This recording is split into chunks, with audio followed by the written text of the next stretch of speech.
estava lá caminhando pelo deserto quando ele ouve um choro. Ele para e vai atrás do som. É um beduíno que está chorando e que reclama com Alá, que Alá só deu para ele o deserto. Alá, para evitar que o beduíno pensasse que ele tinha sido injusto, vira-se para o vento sul e diz: plasma-te, ó vento sul. E criou um animal. E a esse animal ele disse quais seriam as características. Que você tenha a velocidade do leopardo, a força do leão, a coragem do tigre, a obediência do cachorro, o olhar da águia, a leveza da gazela. E para que não te confunda com outras bestas, te dou a beleza da rainha e a majestade do rei. Estava aí criado Hissam, o cavalo. Daqui a pouco, no Mulheres que Fazem, WNTV. Viu só? São muitas as possibilidades e desertos que a gente tem que pode estar abrindo novas e novas e novas e novas possibilidades. Está aí feito um convite para todas as associações e direções, em específico do cavalo árabe, para a gente estar aqui na WNTV explorando as possibilidades de mostrar essa maravilha que é o cavalo. Quer saber mais? Fiquem conosco que eu vou estar mostrando para vocês a nossa entrevista com o Jorge Ricardo de Oliveira falando sobre cavalo, e em específico o cavalo árabe.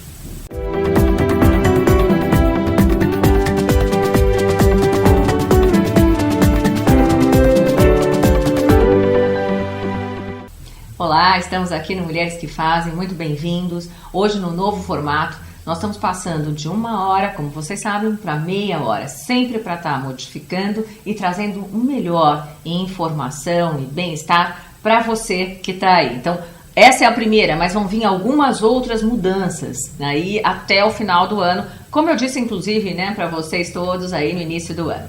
Hoje, para a gente entrar nesse primeira grande mudança do Mulheres que Fazem aqui na WNTV, nós vamos entrar com força total. E para mim, né, e acho que para vocês também, e é um símbolo universal da força, o cavalo. E para falar hoje sobre cavalo, eu trouxe o Jorge Ricardo de Oliveira, que é um grande conhecedor de cavalo, especificamente da raça árabe, né? Jorge, muito obrigado pela sua presença aqui. Beth, prazer enorme estar aqui na WNTV, especialmente no seu programa Mulheres que Fazem. Muito obrigada. Tô certa, posso dizer que você é um grande conhecedor e apaixonado, vamos dizer, no geral sobre cavalo e em específico do cavalo árabe. Eu sou muito apaixonado por cavalo, especificamente muito apaixonado pelo cavalo árabe, mas, como sempre, a gente está sempre aprendendo e sempre aparecendo coisas novas. Então, eu não me considero um grande conhecedor, mas sim uma pessoa que tenta se aprimorar no pouco que sabe. Eu diria que você é um grande conhecedor, porque existe uma dedicação aí quase de uma vida, né, Jorge? Você é professor na área, você certifica os animais, os nascidos árabes especificamente, né? Exato, exatamente. E está sempre no meio, né, aprendendo, e obviamente eu acho que a pessoa quando realmente conhece é aquela que tem a humildade de estar sempre aprendendo, você concorda? Graças a Deus, concordo sim. Então você é um conhecedor. Obrigado. Jorge, conta então um pouco como é que nasceu essa paixão, como é que... Ela veio no sangue, ela veio no meu DNA, não tem jeito de fugir dela. Eu vejo o cavalo, eu me emociono. Isso, mas tem na sua família histórico, você nasceu uma fazenda, tem alguma coisa que você se relaciona ou associa na sua vida ou não? Meu avô criava cavalos, ele criava manga larga e criava inglês. Manga larga, que é uma raça brasileira, e o puro sangue inglês. Mas eu não cheguei a pegar essa época, eu nasci aqui em São Paulo. Mas tá no gene, né? Aí por isso você fala que é genético. Tá no DNA. Jorge, me conta uma coisa, e para os nossos web espectadores, acho que muitas pessoas não acreditam que cavalos, assim, tem né, cavalos e não fazem ideia da diferenciação de raças e coisas. Você diria que a primeira raça, né, ou a raça que a gente tem como registro de mãe aí é o árabe? Exatamente, é a raça que tem a base para a maior longevidade registrada, ou seja, são 4.000 anos de história registrada do cavalo árabe na superfície terrestre. Que acompanha certamente a história da humanidade, né? E que é o grande, na verdade, acho que de todos os animais, a gente pode dizer sem margem de erro, que é o animal que ajudou o desenvolvimento humano, né? Acompanhou o desenvolvimento humano, não só por ter sido o primeiro meio de transporte, como também ter sido o meio de se ganhar territórios inicialmente. Quer dizer, as guerras foram todas baseadas no cavalo. Aqui no Brasil, especificamente, existem 2 tribos de índios que dominavam todas as outras, principalmente no Mato Grosso e Mato Grosso do Sul, que são os Guaicurus e os Cadioel, que eram as únicas tribos que montavam a cavalo. Então elas dominavam todas as outras tribos. E assim, esses cavalos quais eram?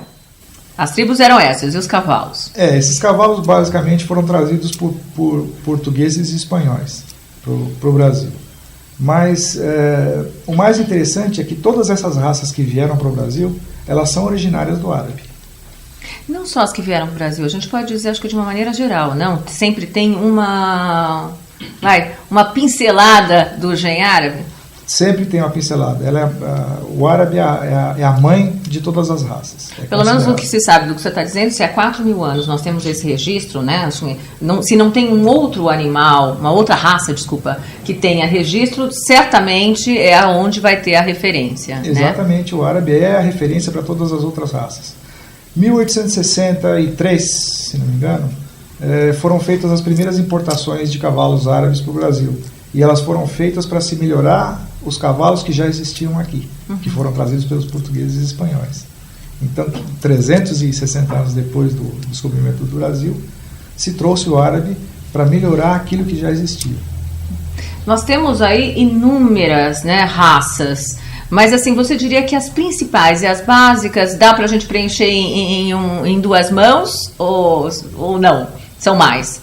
É possível fazer essa abordagem, mas regionalmente, se eu pegar regiões da Europa, regiões da América do Norte, aqui da América do Sul, da Ásia, da África, eu vou ter algumas outras mais.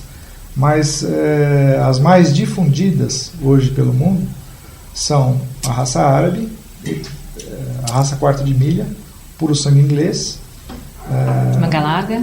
Não. Manga larga mais aqui no Brasil. É mais no Brasil. Houveram algumas apresentações de manga larga na Equitana, que é uma feira que acontece na Alemanha, uma feira mundial do cavalo, no Salão de Cheval também em Paris. E o manga larga foi levado para lá pelas mãos de grandes criadores aqui do Brasil. Nós podemos fazer 2 grandes grupos, os animais que são especificamente para trabalho, né, e outros que são para exposição, ou está errado? Então a gente pode fazer diversificar mais essas categorias? Pode-se diversificar mais essas categorias. Eu gostaria de começar primeiro pelo que você disse que são os animais de exposição. Animal de exposição, basicamente, é aquele que tem o tipo específico da raça e o padrão específico da raça. Então, são animais que geneticamente são superiores, que eles dão mais representatividade. Então, esses animais são referência para os criadores, que vão utilizar os animais para trabalho, para lazer e com outros fins. E quantos os animais, quantos não é bem essa a colocação. Qual é a determinação? Acho que é aí que todas as raças têm isso. Quais são as características que você tem que ter, né, específico que qualifica as raças? No caso específico do árabe, se você me permitir. Claro. No caso específico do árabe, é um animal que foi desenvolvido no deserto. É um animal que foi desenvolvido durante 4.000 anos e a função dele era basicamente transporte, levar as tropas, né, os soldados, os tuaregs, os beduínos, de um oásis ao outro. E com o fim de se ganhar territórios. Então, era basicamente guerra entre tribos. Então, esse animal andava 50 a 60 quilômetros num sol escaldante, no deserto, e quando chegava onde tinha que chegar, ele não podia descansar. Era aí que ele tinha que ter gás, ele tinha que ter força, ele tinha que ter fibra para guerrear. E aí ele tinha que ter uma energia fora de série. E é essa raça árabe... Que é força, né? Cavalo é força, é impressionante. Cavalo é força. E o árabe, especificamente, é um dos cavalos que tem a maior resistência no mundo. Se você pegar qualquer outra raça, você não chega na resistência do árabe. Nos Estados Unidos existe uma prova chamada Davis Cup, que eles fazem 3 dias, em 3 dias, 100 milhas por dia. São 160 quilômetros por dia. E esses cavalos têm que direto. E o detalhe é que se pega, não é um terreno plano, se pega montanha, se pega floresta, se pega planície, se pega areia, praia. Então é bem longa a prova e o terreno é o mais acidentado possível. E os animais têm que chegar em condição física adequada, porque no dia seguinte eles vão continuar a prova. Nos últimos 30 anos... Com batimento cardíaco, tudo, sim, né? Assim, tudo isso é bem mensurado, bem... Monitorado. Né? É monitorado. Existem postos de checagem durante o percurso e no final para checar o estado físico do animal. Porque a gente utiliza tantos animais, eu fico pensando assim, e o que a gente faz para eles? Né? O que a gente... E aí me veio assim, a questão que a gente já conversou há algum tempinho sobre... Nos bastidores a gente conversou sobre a doma, né? Sim. Como é que porque eu divulgo depois junto com a entrevista, assim, eu achei maravilhoso a relação de origem, que deve ser obviamente a primeira relação que vai estar estabelecendo o animal mesmo para trabalho, porque ele precisa ser domado, né? O animal precisa ser domado para poder fazer esses trajetos todos. E hoje em dia a gente sabe que a divulgação, né, ou não é a divulgação, mas a intensificação do trabalho de doma, ele não é um trabalho que respeita a característica do animal. Ele com mais agressividade, não é? Com sofrimento. O que a gente costuma ver em filmes de faroeste, de bang bang, é o cowboy chegar todo bonitinho, bem arrumado, tem 3 pessoas ou 4 pessoas segurando o cavalo com uma venda nos olhos. Esse cowboy monta em cima do cavalo e manda soltar. E ele fica ali dentro do redondel, dentro do curral, pulando com o cavalo. Ele cai do cavalo. São ainda, né? Ele cai do cavalo, o cavalo cai em cima dele, ele cai em cima do cavalo. Quer dizer, esse é um processo extremamente traumático de doma.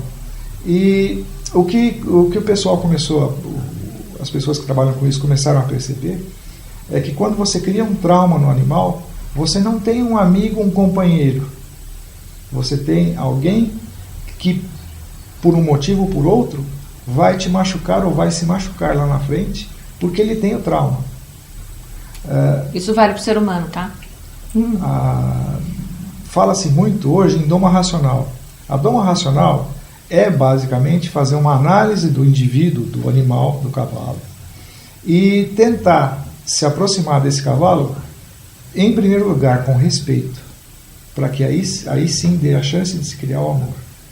Mas basicamente é o respeito. Essa doma racional, ela está baseada na doma índia, que a gente conhece aqui na América inteira, América do Norte, Central e América do Sul. Ela existe também com o tuareg no deserto. O cavalo, no deserto, ele dorme dentro da tenda, junto com a família do beduíno. Então é um tremendo respeito pelo animal. No deserto, se ele ficar por mais de 48 horas numa tempestade de areia, ele morre sufocado, resseca todo o pulmão, ele não consegue fazer a troca de oxigênio. Então, esse respeito pelo animal é garantia de sobrevivência da espécie humana. Se eu não respeitar o animal, eu também não estou respeitando a espécie humana.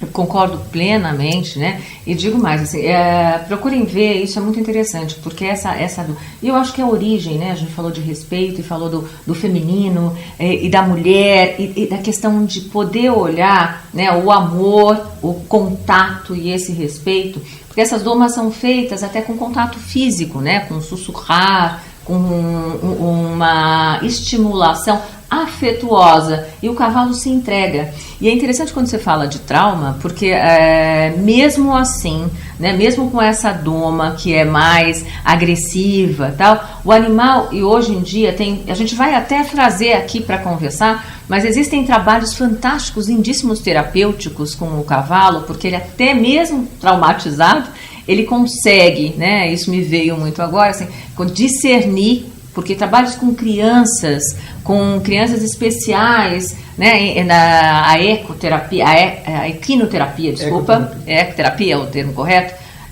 porque eu pensei em eco é fantástico, e os resultados são realmente muito efetivos. Então, assim, ele tem uma resiliência muito grande, né? Sim. É um animal que, como todos nós, só que o ser humano, com o passar do tempo, acabou perdendo isso, mas os animais ditos irracionais, porque eles têm um nível de raciocínio, sim, eles dependem não tanto do raciocínio, mas eles dependem de todos os sentidos que eles têm. É um raciocínio intuitivo, né? Alguma coisa que está lá e ele não tem a menor dúvida. Eu pessoalmente não tenho essa dúvida. Então, o cavalo especificamente, assim como todos os animais, ele se baseia naquilo que ele sente, que ele sente o gosto, naquilo que ele ouve, naquilo que ele vê, naquilo que é tocado e naquilo que ele sente o aroma. Uhum. Então, a soma desses sentidos todos é que dá para ele a definição do perfil da pessoa.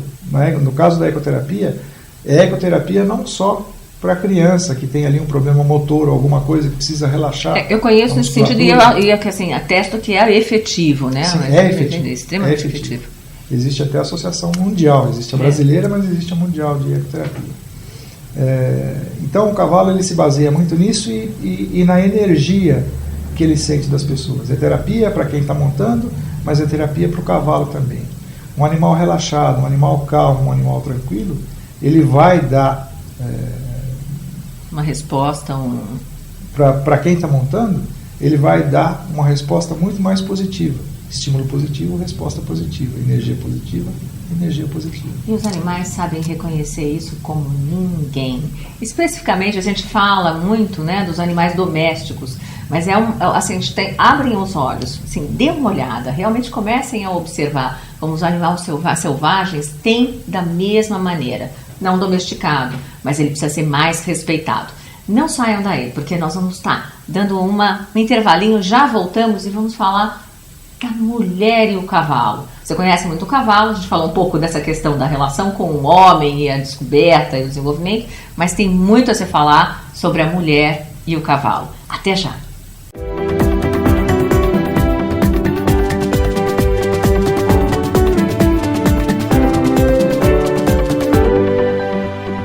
Voltamos, né? Estava dizendo no bloco anterior, aqui no Mulheres que Fazem, aqui na WNTV, que tem esse fator de que o homem é acompanhado pelo cavalo nas suas histórias, seus desbravamentos aí de territórios novos, agricultura e tal.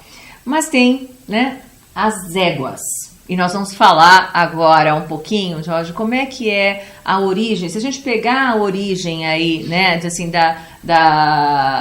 dos padrões do padrão da raça árabe, o que ressaltaria, o que a gente poderia dizer, né? Como é que é tratado? Nós falamos também sobre os sheiks. Eu queria que você fizesse esse gancho e contasse um pouquinho dessa origem aí. Conta a história que Maomé recebeu a missão divina de Alá de difundir o islamismo pelos povos árabes. Só que na época não existia televisão, então a coisa, e não era um convencimento como é feito hoje, era por imposição, e a imposição se fazia pela dominação. Então uma tribo obrigatoriamente dominaria a outra, e essa outra dominada teria como seus os valores da tribo dominadora. Então Maomé precisava de animais extremamente fiéis, extremamente obedientes, e que tivessem a resistência que o cavalo árabe tem. Então ele fechou um determinado número de éguas, 200 e poucas éguas, ele fechou no curral e deixou o dia inteiro esses animais sem tomarem água. Ao final do dia, esses animais sedentos ele pediu para abrirem as porteiras para que esses animais pudessem ir até a água e saciar a sede. A hora que esses animais saíram correndo para a água, ele mandou tocar as trombetas, o toque de reunir. Desses 200 animais só voltaram 5 éguas: Obayan, Radban, Hamdan, Saclaui e Correilan. Eram 5 éguas, e essas 5 éguas são as chamadas Al-Hamsa, ou A5, que são as éguas Azil, éguas puras. E dessas 5 éguas é que derivou todas as linhagens do árabe que nós temos hoje. Ficou uma dúvida, isso o Maomé fez com 200 éguas? 200 animais, machos e fêmeas. É isso que eu queria entender. 200 animais, machos e fêmeas. Tá, e voltaram só 5 éguas. Que apesar de toda a sede, apesar de toda a privação, apesar de todo o sofrimento que elas tiveram durante o ano inteiro, elas responderam prontamente.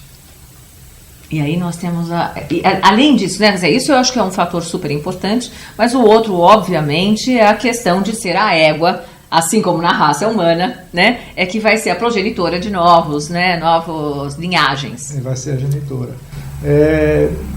E é evidente que no decorrer, na evolução, nesses 4.000 anos da raça árabe, a gente tem alguns nomes muito importantes.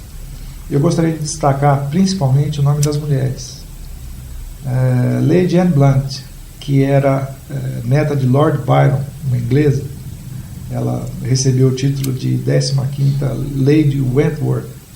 Ela viajou muito para o norte da África, para os países árabes. Ela era uma apaixonada por cavalos árabes e ela fundou uma linhagem, a linhagem Cabot Park, na Inglaterra, trazendo animais do Egito para Nós estamos falando de que época? Final do século XIX, 1890, 1900, na virada do século. Mais tarde, a 16ª Lady Wentworth, que era Judith Blunt, filha dela, importou um garanhão árabe da Polônia, chamado Skowronek, que é realmente o que é considerado o garanhão mais representativo da linhagem Cabot Park. Essas duas senhoras, essas duas mulheres... E numa época já, né, quer dizer, onde a mulher também não tinha destaque, eu acho que tinha uma série de realidades sociais, mas elas já tinham essa paixão e essa divulgação, não sei se essa consciência também, né? Sim, apesar de haver, por exemplo, as mulheres não poderiam votar, né? Elas não tinham significância política na época, essas duas senhoras fizeram um grande trabalho na Inglaterra. Nos Estados Unidos a gente tem algumas senhoras também que são muito famosas na criação do árabe. Uma é a Judith Forbes, que cria os animais que tem o prefixo, o pré-nome Ansata, que é um nome respeitadíssimo. Ansata. É um nome respeitadíssimo no mundo do árabe. Temos também a dona Hannah Louise Melnick, mais conhecida como Hansi Melnick, que tem um aras na Flórida. E o garanhão mais representativo dela é um animal chamado cofo, um garanhão tordilho, muito bonito. E ela criou, a partir daí, os animais também que são muito respeitados no mundo inteiro, que tem o prefixo Serenity. São extremamente importantes. Aqui no Brasil... Eu ia perguntar, temos alguma brasileira nessa... Temos várias brasileiras. Tem dona Ingeborg Elizabeth Cook, que hoje mora no Rio de Janeiro, que é uma grande historiadora, inclusive, da raça árabe. Ela tem muitos dados a respeito, ela tem um nível de conhecimento muito profundo da raça árabe. Nós temos a dona Olga Heingantz Ellis, da Fazenda Santa Sofia, que importou um garanhão muito bom para o Brasil, além de, dentre outros, o LH Garcia. E temos hoje a Lenita Perrois, Maria Helena Ribeiro Perrois, do Aras Meia Lua de Sorocaba, que importou um garanhão que... Isso recente? Importou esse garanhão em 1987, fevereiro de 87. E esse garanhão é o garanhão mais requisitado como avô e bisavô de vários campeões pelo mundo afora. Então foi importado por uma brasileira. Tem uma outra mulher, a Adélia Teresa Aldi, filha do falecido Najib Aldi, que também deu grande impulso à criação nacional, trouxe inclusive alguns animais de fora, importou alguns animais, e deu também grande impulso à criação. A dona Lenita, se não me engano, ela é das primeiras criadoras no Brasil que exportou cavalos para os Estados Unidos e para Dubai. Desse garanhão. Filhos desse garanhão. E, coincidentemente, o garanhão Ali Jamal, que a dona Lenita importou, ela, pela análise de pedigree, pelo conhecimento que ela tem a respeito, ela fazia o cruzamento com éguas filhas de El Chaclan. E El Chaclan foi importado pelo Najib Aldi, que é pai da Adélia Teresa Aldi. Olha. Bom, mas aí eu acho que essas não são coincidências, né? Mas essas sincronicidades acontecem com certeza entre os criadores, né? Sim, sempre. Não sempre. tem como, né? Porque estão sempre, obviamente, muito voltados a estar cada vez mais conhecendo e se aprimorando na raça, né? Sim, com certeza. Jorge, conta pra gente o que você destacaria hoje da raça árabe, especificamente para o Brasil. O árabe é basicamente um animal de resistência. É basicamente reserva de material genético, porque do árabe se originaram várias outras raças. Então, se eu quiser melhorar as raças, eu vou estar trabalhando com esses cavalos árabes. O que eu gostaria de destacar é que a criação no Brasil hoje tem por volta de 47.500 animais registrados e número de associados da Associação Brasileira dos Criadores do Cavalo Árabe por volta de 3.200 associados. 3.200 associados Brasil. Criadores. Uma iniciativa da Associação Brasileira dos Criadores do Cavalo Árabe que eu acho extremamente interessante é que já existiam alguns departamentos da associação que eram vinculados, por exemplo, às crianças ou aos jovens. Mas, se não me engano, essa diretoria colocou o ABCCA Mulher, Associação Brasileira dos Criadores do Cavalo Árabe Mulher. Então existe uma diretora preocupada em congregar as mulheres criadoras para que elas cada vez mais se destaquem, cada vez mais conversem entre elas e se destaquem no criatório nacional. Bárbara, e o cavalo hoje árabe está implicado em que áreas e que setores da vida humana? O cavalo árabe, como eu disse, é reserva de material genético. Quer melhorar uma raça, coloca-se o árabe. Mas ele é utilizado para exposição, entretenimento? Existem provas funcionais, quer dizer, o cavalo tem que desenvolver uma função. A função básica dele é ser montado. Existe a Associação Nacional do Cavalo Árabe Funcional, que trabalha com provas de timpanning, provas de tambor, provas de baliza, provas relacionadas à função do cavalo. Para que esse cavalo serve? Além disso, e principalmente, o cavalo árabe sendo um animal de extrema resistência, ele participa de provas chamadas, aqui no Brasil, de enduro, que são provas de resistência. Então, são provas de 20 km, de 40 km, de 80 km, de 100 km. São provas em que a resistência do animal ela é testada. Então, esse animal tem que andar essa quilometragem toda, passar pelos postos de checagem, conferir batimento cardíaco, conferir temperatura, para que ele chegue lá no final na melhor condição possível. Isso é feito só pelo cavalo? Não, também pelo homem.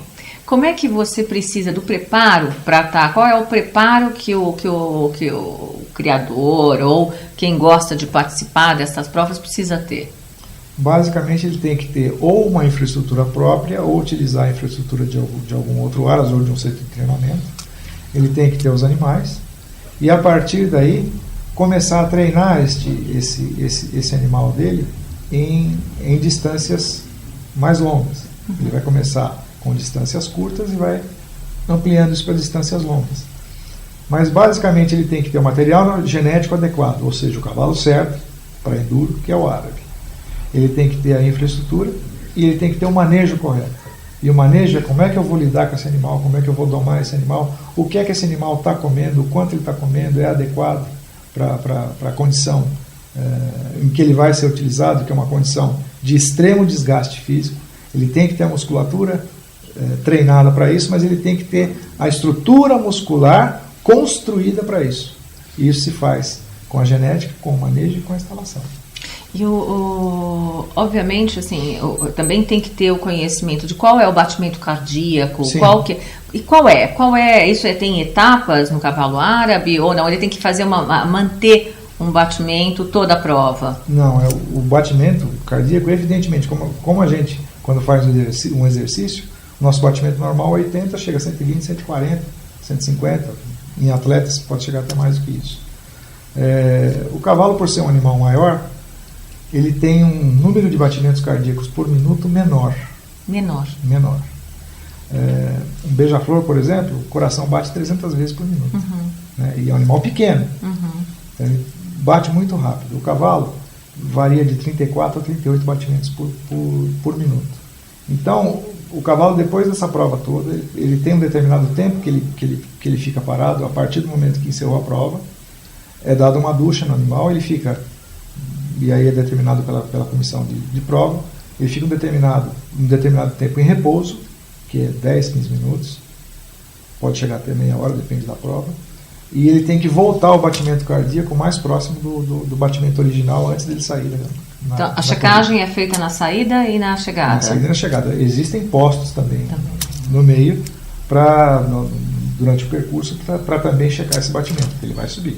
Gente, são muitas as características e se a gente fosse pegando, assim, cada raça, cada atributo do animal e da relação com o homem, a gente ficaria horas aqui. E eu espero, de verdade, que a gente tenha outros e outros momentos, porque eu acho o cavalo fantástico, que é algo que a gente deveria ter, assim como todos os animais, um respeito maior, um conhecimento maior, porque, sem dúvida nenhuma, somos todos, né, no ecossistema extremamente interligados e um precisando do outro. Jorge, muito obrigado pela sua presença. Gostaria que você fizesse as suas considerações finais. Eu quero aguçar vocês. Eu fiquei sabendo de uma coisa que depois eu vou querer entender melhor. Você sabia que a origem do cavalo tinha 40 centímetros? Essa fica para uma próxima, porque a gente vai estar fazendo alguns outros, né? Vamos fazer uma abordagem aí, conversar um pouco mais, porque é um assunto fantástico, né, Jorge? Com certeza, Beth. Agradeço demais a gentileza do AWMTV, principalmente da sua gentileza, do seu carinho e da sua consideração para comigo. Muito obrigada. E as suas últimas considerações para os usuários do Tagaroso? O que a gente pode aguçar aí sobre o cavalo árabe para que eles possam ter e a sua referência, como é que as pessoas podem entrar em contato com você e conhecer um pouquinho mais sobre o cavalo árabe? Bom, eu gostaria de convidar todas as pessoas que têm um sentimento mais profundo pelo cavalo, que realmente entrem na criação, comprem um cavalinho, porque o retorno que esse animal dá para a gente é muito grande. Se a gente dá casa e alimentação para esse animal aí, carinho, respeito, amor, ele vai dar o coração dele para a gente. Meu e-mail é jorgericardo, com 2 R's, @uol.com.br. Quem quiser saber mais alguma coisa a respeito de cavalos, especificamente do árabe, estou à disposição. Obrigado. Tá aí, e até a semana que vem. E é isso, gente. A doação, né? O amor tá aí. E o animal, nenhum mais, além do cachorro, né, que tem, nenhum mais tão forte quanto o cavalo. Mais informações tá aí no GC para vocês sobre o contato com o Jorge. E até a semana que vem. Obrigada.